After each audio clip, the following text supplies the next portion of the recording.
I overheard my husband and mother-in-law planning to give one of our twins to my infertile sister-in-law as a birthday gift. So I ghosted him, filed for divorce, and moved to a different city to protect my babies. I'm 28, married to Mike for 6 years. He was kind when we met, helped me escape my drug-addicted parents. The only problem was his family. Mike came from extreme wealth. His mother and sister Kayla were cruel from day one. At our first dinner, his mother scoffed, as if someone like you would know anything about art. His sister showed Mike bikini photos of his ex right in front of me, telling him he could slide into her DMs anytime. For years, they called me a gold digger, mocked my appearance, and made fun of my poor background. When Mike stopped talking to Kayla after she ruined my birthday, she sent me death threats via text. I eventually stopped attending family events altogether. Despite his family, Mike proposed last year. His sister demanded he get a prenup because poor people like you suck money out of anyone. I offered to sign one anyway. I wasn't marrying him for money. 3 months ago, I found out I was pregnant with twins. Mike insisted on announcing it at a family gathering. When we did, everyone congratulated us except Kayla and my mother-in-law, who stared daggers at me. Kayla had been trying to get pregnant for years, but was infertile. Mike's family tried convincing her to adopt, but she refused, saying she didn't want to raise a kid from the streets. When Mike's relatives asked about baby showers, Kayla burst out crying and locked herself in the bathroom. After 30 minutes, she came out and told me I should have talked to her first. My mother-in-law said I was selfish and made everything about me. Suddenly, Kayla became unusually kind. Both she and my mother-in-law started calling regularly, sending flowers with cards saying, "Can't wait to see the twins." Kayla even offered to throw my baby shower, which she organized perfectly. The day of the shower, I excused myself to use the bathroom. Coming out, I heard my husband and mother-in-law arguing in hushed tones in the hallway. My mother-in-law asked Mike if he'd talked to me yet about their plan with the twins. Mike told her to lower her voice, but she said he needed to man up. Then she said it clearly. He needed to discuss this before the twins were born. Otherwise, they wouldn't be able to give one of the twins to Kayla on time for her 27th birthday.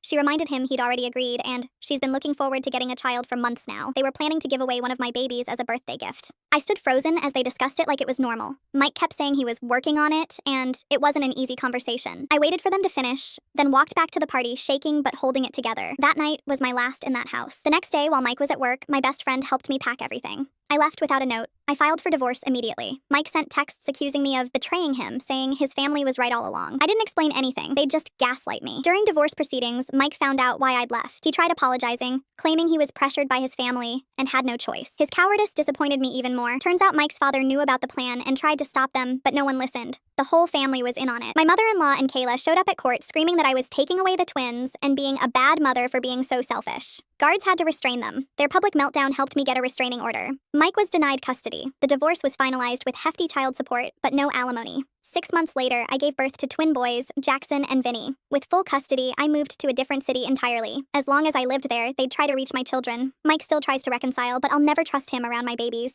He chose his family's twisted plan over protecting his own children.